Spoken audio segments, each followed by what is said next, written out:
Bueno, pues yo soy Mario y primeramente quiero empezar hablando sobre un tema que creo que es bastante importante hoy en día, ¿no? Que es el tema de la exclusión social. Yo he vivido desde que nací hasta los primeros años de mi vida, hasta que hace un tiempo me independicé y tal. He estado viviendo en las 800 y ahí realmente se ve pues estas diferencias sociales, ¿no? en relación a otras zonas de Badajoz. Creo que es importante también tener esto en cuenta porque muchas veces no parece que estas situaciones estén tan cerca, ¿no? Pero realmente existe y realmente esa diferencia social se nota porque, como digo, hay limitaciones en cuanto al derecho a esa educación, al derecho a la sanidad, al derecho al mercado laboral, ¿no? Entonces creo que es algo muy importante y es algo que hay que tener en cuenta. Como digo, yo bajo mi experiencia, pues sí es verdad que todo eso lo he notado. De hecho, cuando yo era más pequeño, yo tenía una edad, pues en la adolescencia y tal, a mí me pasaba, yo quedaba con cualquier persona, a lo mejor de Valdepasilla o de cualquier otra zona de Badajoz, y a mí me pasaba. Yo primero se me ponía la etiqueta, pues es de las 800, tal. ¿Vale? Que tampoco es algo que creo que sea muy malo, pero realmente la conciencia social que se tiene frente a estos barrios pues es un poco esa, ¿no? Entonces lo que digo, muchas veces pues decía, eso es de las 800, primero la etiqueta y luego ya si acaso te conocen. Entonces eso sí lo he vivido yo de mi propia piel, de mi propia experiencia, ¿no? Y creo que realmente esas diferencias sociales existen, ¿vale? Esas diferencias sociales existen porque es algo que como digo, no se conoce o no se conoce tanto como debería. Sí, yo vamos, ya te digo, y luego pues bueno, también he tenido muchas experiencias, ¿no? De esto de salir de mi casa y que pues, en la plaza estén pues una serie de personas que están, bueno, pues, tomándose cerveza y tal. Muchas veces, de hecho, la exclusión viene un poco también por parte de esas personas, como digo, que están en este grupo de exclusión social. Realmente hay muchas personas que no quieren salir de este círculo o de este contexto, ¿no? Entonces, como digo, muchas veces ese problema también radica en esa forma de pensar, generalmente por falta de conocimiento y por falta de saber, al fin y al cabo, ¿no? Entonces, pues eso, y bueno, pues que esté en mi casa tranquilamente y salga a la puerta o me vaya a ir a cualquier lado y realmente pues estén discutiendo dos familias, porque eso también es un poco, ahí se ve la diferencia, ¿no? No son discusiones normales y no son discusiones que puede ocurrir en cualquier otro lado. Ahí pues si discuten, se discute bien. Entonces, bueno, pues esas son las cositas un poco que despuntan, ¿no? Y que marcan un poco la diferencia en cuanto a ese comportamiento social entre estas zonas y otras. Sí, bueno, Redada sí he vivido un poco de primera mano, ¿no? Y bueno, pues también sabemos y es conocido y es sabido que en esa zona pues hay también un mayor índice de consumo de droga y también de pertenencia a estas sustancias, ¿no? Entonces, sí, control policial pues hay bastante más que en cualquier otra zona de Badajoz, ¿no? En esta zona, en estos barrios, como digo, periféricos, que están en la periferia de la ciudad, pues siempre hay más problemas de este tipo, ¿no? Lo que pasa es que yo veía todas esas cosas y ahí entran varios factores importantes, ¿no? El entorno familiar, que es muy importante, ¿no? Toda la educación y toda esta forma de transmitir pues, las cosas de la vida, al fin y al cabo, ¿no? El entorno familiar, como digo, es muy importante. Yo, por suerte, he tenido una familia que siempre me ha apoyado, que nos han sabido, a mí y a mis hermanos, educar, ¿no? También eso es algo complicado, es algo complejo, porque estás en un entorno que, como digo, el entorno familiar hace mucho, pero también hace mucho el entorno social, el entorno del barrio donde tú estás, ¿no? Porque tú de puertas para adentro puedes hacer muchas cosas, pero al fin y al cabo no te dejas de relacionar con esa gente que está en ese barrio, ¿no? Entonces creo que, como digo, el hecho de que una persona sea así, o sea de una manera o de otra, pues va a depender, como digo, de bastantes factores. Y uno de ellos, uno de los más importantes que yo considero es ese entorno familiar, ¿no? Pero también, como digo, el entorno social. Y también entra en juego una cosa muy importante, que es la personalidad de cada persona. De hecho, una persona puede recibir una educación ejemplar, ¿vale? Que sus padres pues, le den una educación perfecta, que socialmente, por la zona donde vive, pues también tienen un entorno pues bastante adecuado para esa formación o para esa educación de cada persona, pero la personalidad también hace mucho. De hecho, yo me considero una persona que tengo mucha personalidad, y es precisamente por eso, porque en base a esa educación que mis padres me han transmitido, que como digo es una educación bastante buena, también entra en juego el entorno social, ¿vale? Y el entorno social, pues en este caso no era el más idóneo. Entonces yo a lo que quiero, a donde quiero llegar es que yo siempre quería ir más allá. Yo no me centraba en lo que tenía, sino que quería conocer, tenía visión de futuro. Digo, esto a mí no me interesa. Yo veía cosas en la calle que pues, obviamente no era lo que yo quería, ¿no? O la forma en la que yo quería vivir, al fin y al cabo. Entonces, pues siempre me solía ampliar, como yo digo, ampliar mis horizontes, ¿no? Y conocer más cosas, y irme a otros sitios y juntarme con otro tipo de personas, ¿no? Creo que eso al final es lo que hace a una persona, ¿no? El hecho de querer conocer más o querer estar más abierto al fin y al cabo a la vida, ¿no? Y con esto quiero un poco llegar también a mis gustos o a mi forma de pensar. Yo es verdad que, bueno, es un estudiante normal, ni bueno ni malo, no despuntaba por ninguno de los dos extremos, pero yo llegué a un momento en que acabé bachillerato, y una vez que acabé bachillerato yo realmente no sabía lo que quería hacer, ¿no? De hecho, no aprobé selectividad y no pude entrar en ninguna carrera y tal. Entonces me enteré por una serie de personas que se estaban impartiendo unos ciclos formativos de grado superior, que de hecho eso es una cosa también que desconocía, porque la FP es un mundo, ahora se va conociendo más, ¿no? Pero hace un tiempo era totalmente desconocido. Entonces yo en ese momento no conocía qué era esto de la FP. ¿Qué es esto de la FP? Pues bien, me enteré cuando acabé bachillerato, como digo, estos ciclos formativos de grado superior. Entonces, bueno, pues vi uno que me gustó, que fue el de Anatomía Patológica y Citología, ahora llamado Anatomía Patológica y Citodiagnóstico. Bueno, da igual. El caso es que me empecé a interesar por ese tema, esa rama sanitaria, esa rama científica, y me apunté al ciclo formativo y empecé a formarme en esta rama, ¿no? En este ámbito. Y acabé el módulo y dije, ¿qué hago ahora?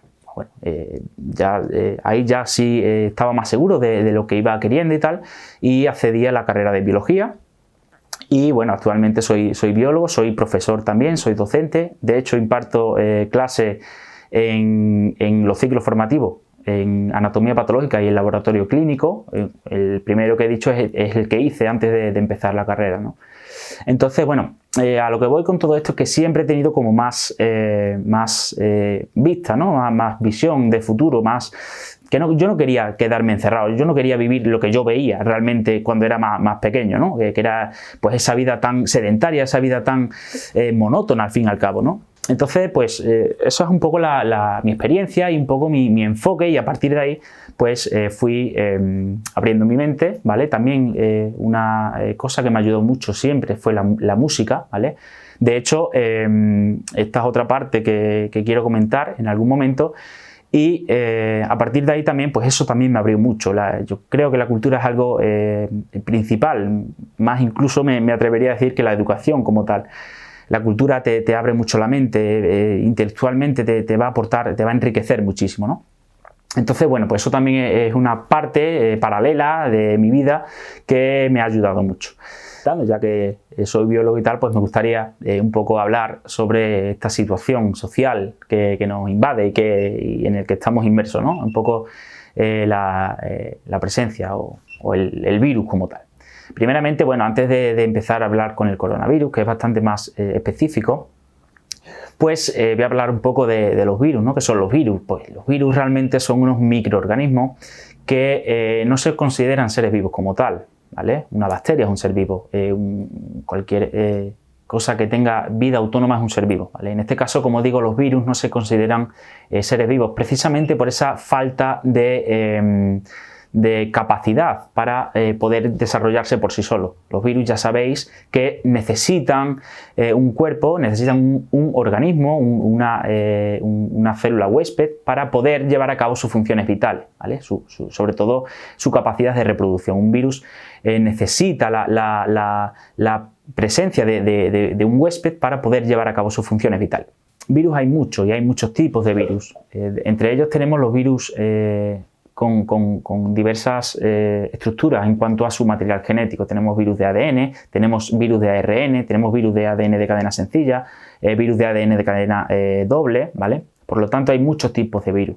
Pero concretamente el que ahora socialmente nos interesa más es el coronavirus, ¿vale? Que es una familia dentro de estos virus que en este caso tienen su material genético se compone de ARN de cadena sencilla, ¿vale? Esto es una peculiaridad o es una característica que es importante porque en base a esta característica se van a llevar a cabo todas las pruebas diagnósticas que se hacen, como ya sabéis la PCR por ejemplo, y también se va a tener que tener en cuenta a la hora de elaborar una vacuna. En este caso, como digo, en el caso del diagnóstico de este tipo de enfermedad, de este tipo de virus, la prueba que siempre hemos escuchado desde el inicio de esta pandemia es las PCR. ¿Qué es esto de la PCR? Bueno, pues la PCR es una técnica que tiene como objetivo la amplificación, es decir, la obtención de muchas copias de este material genético que tiene el virus. Pero en este caso vamos a tener que tener en cuenta una premisa, y esta premisa es realmente esa estructura, ese material genético que tiene. Como he dicho, es un material genético que se compone de ARN de cadena sencilla. Y esto, como digo, lo vamos a tener que tener en cuenta a la hora de, como digo, diagnosticar este tipo de patología, de enfermedad, porque al fin y al cabo eso es lo que produce una serie de manifestaciones clínicas que vamos a tener que considerar como una enfermedad. En este caso, esta PCR, esta reacción en cadena de la polimerasa que se llama, realmente trata de eso, de obtener muchas copias de este virus para poder observar si realmente un paciente, una persona, tiene este coronavirus o no.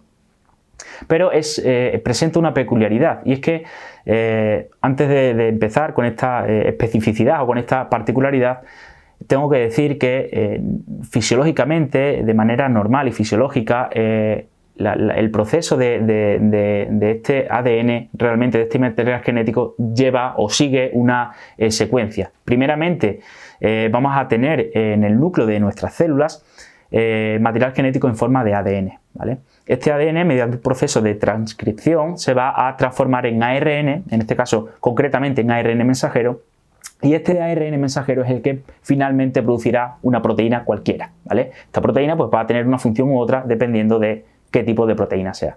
Pues bien, en este caso, como digo, tenemos esta peculiaridad. Eso es el paso normal: ADN, ARN, proteína. En este caso, como digo, estos virus presentan ARN. Por lo tanto, nosotros, para aplicar esta técnica de PCR, vamos a tener que tener este material genético en forma de ADN. Pero este virus no tiene ADN, sino que tiene ARN.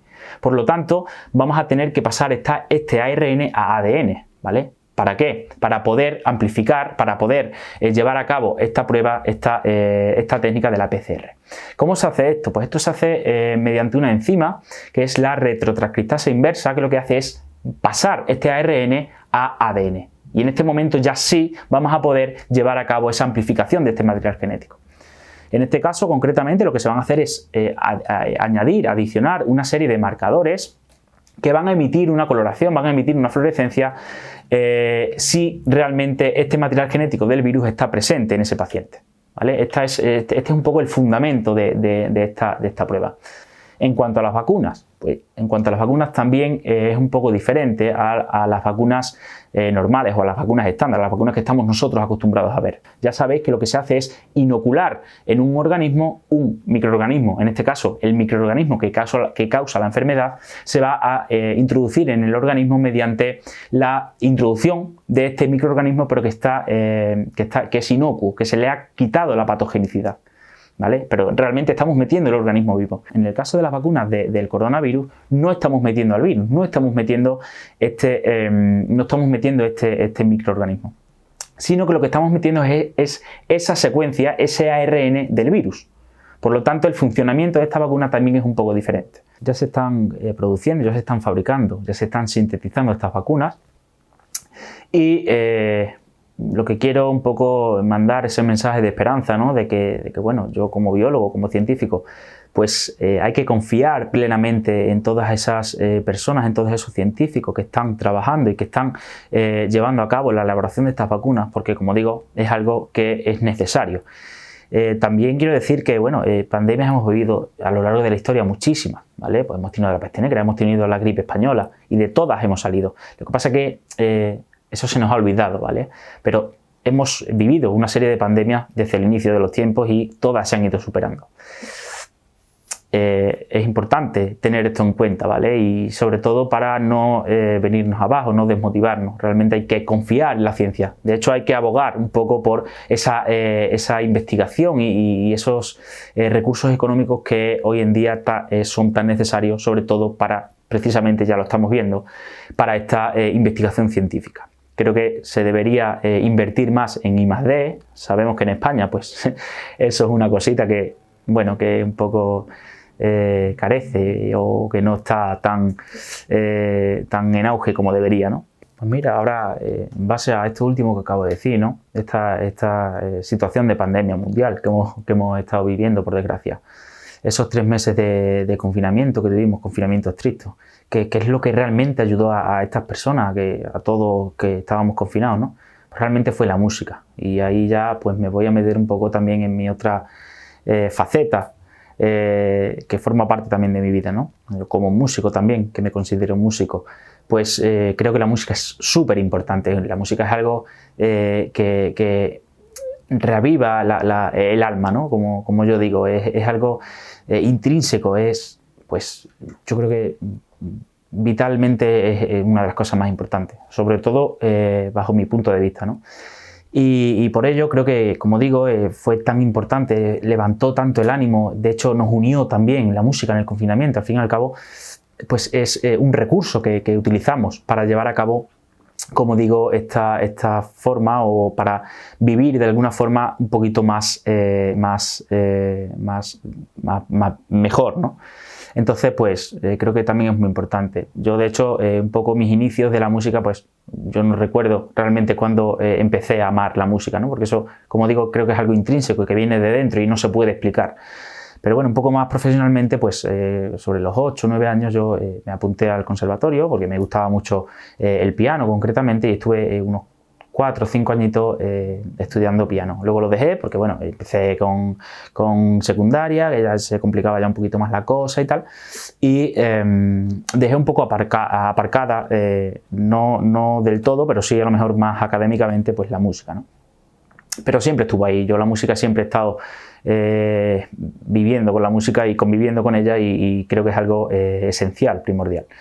Sí es verdad que en este momento de parón, entre que acabé los estudios de piano y luego ya fue cuando otra vez me reenganché, por así decirlo, un poquito más profesionalmente, cuando entré en un coro, en el coro Amadeus, que es el coro donde llevo pues más de 10 años, y ahí realmente otra vez pues empecé más profesionalmente, ya empecé a interesarme más por la formación más estricta de la música. Y esta asociación, este coro Amadeus, pues a mí realmente me abrió muchísimo la mente, me abrió las ganas, el querer conocer, el querer saber, el querer aprender más, ¿no? De hecho, yo muchas veces lo digo, y en el contexto donde me crié, que volvemos otra vez al inicio de esta entrevista, ¿no? De este vídeo. Realmente yo me sentía un poco perdido en ese sentido, porque yo no podía explicar a un amigo mío del barrio, pues es que mira, es que a mí me encanta Tomás Luis de Victoria, o me encanta Juan Vázquez. ¿Quién coño son estos? Pues son compositores de la parte temporal de la música que a mí me gusta, que es el Renacimiento, el siglo XVI. Entonces, claro, en ese sentido, pues sí, también notaba esas carencias o esa necesidad de poder transmitir o de poder hablar con alguien sobre este tema que, como digo, es algo que no puedo explicar.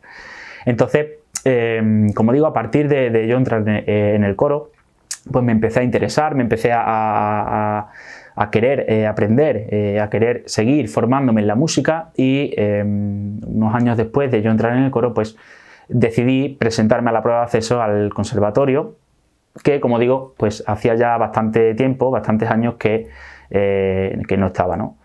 Entonces empecé a formarme, entré en canto, de hecho estoy actualmente estudiando el grado profesional de canto, ojalá estuviera en el superior ya lo dejaré para más adelante.